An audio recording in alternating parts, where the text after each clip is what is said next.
Guys, salam sejahtera. Terima kasih masih berada di channel ini. Bagi mereka yang belum subscribe channel ini, sila subscribe dan like, komen, share supaya Anda tidak akan ketinggalan info-info yang saya akan sampaikan di channel ini. Berita hari ini saya kongsikan kepada Anda daripada My Metro. 3 penjawat awam didakwa terima rasuah dokumen palsu Metro TV. Johor Bahru, 2 penolong pegawai pendidikan pejabat pendidikan daerah PPD Angka mengaku tidak bersalah bagi tuduhan menerima rasuah masing-masing Rm4.500 dan Rm1.500 3 tahun lalu. Tertuduh Abdul Razak Muhammad Darom 40 dan Muhammad Faisal Abdul Razak 37 membuat pengakuan itu selepas pertuduhan dibacakan secara berasingan oleh juru bahasa Mahkamah di hadapan Hakim Datuk Muhammad Kamal Arifin Ismail hari ini.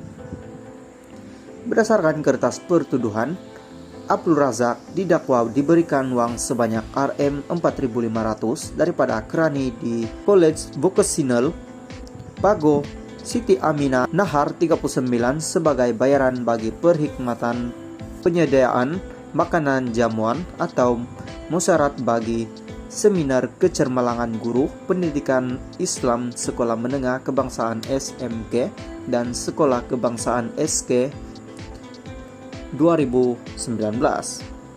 Manakala Muhammad Faisal didakwa diberikan uang sebanyak Rm1.500 daripada Siti Aminah sebagai bayaran perkhidmatan yang sama untuk bengkel kerja pengurusan strategi PPD Angka. Kedua-dua mereka didakwa tahu bahwa program berkenaan tidak dilaksanakan dan gagal melaporkan pemberian uang itu kepada Suruhanjaya Pencegah Rasuah Malaysia SPRM. Mereka didakwa mengikut Section 25 1 Akta SPRM 2009 dan boleh dihukum mengikut Section 25 2 Akta sama yang membawa hukuman denda sehingga Rm100.000 atau penjara maksimum 10 tahun atau kedua-duanya sekali jika sabit kesalahan. Sementara itu, di mahkamah sama, Siti Aminah pula mengaku tidak bersalah kerana 4 pertuduhan utama memasukkan dokumen yaitu permohonan peranan kerajaan, dokumen pembelian terus dan inovasi dan invoice pembekal serta penghantaran dan keseluruhannya membabitkan jumlah Rm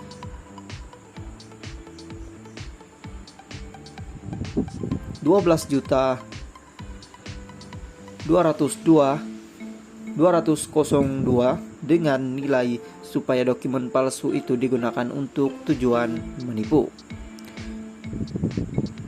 Ibu 7 anak itu didakwa mengikut Section 468 Kunun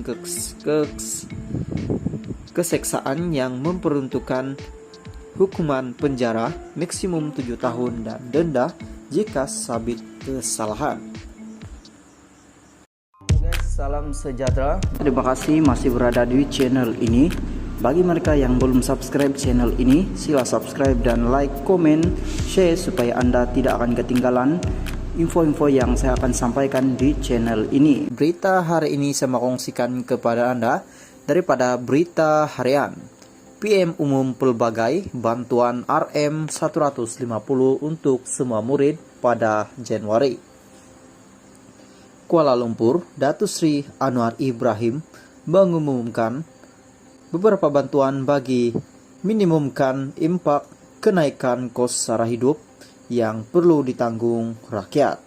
Perdana Menteri mencadangkan perkara itu ketika membentangkan RUU kumpulan wang disatukan pembelanjaan masuk akaun 2022 di Dewan Rakyat hari ini. Bagi mengatasi isu generasi tercicir ekoran pandemik COVID-19, beliau berkata kerajaan bersetuju menyalurkan bantuan awal persekolahan bernilai Rm150 kepada semua murid tanpa mengambil kira had pendapatan ibu bapa pada Januari 2023. Katanya, adalah penting untuk mempersiapkan murid dengan kelengkapan sekolah yang sewajarnya.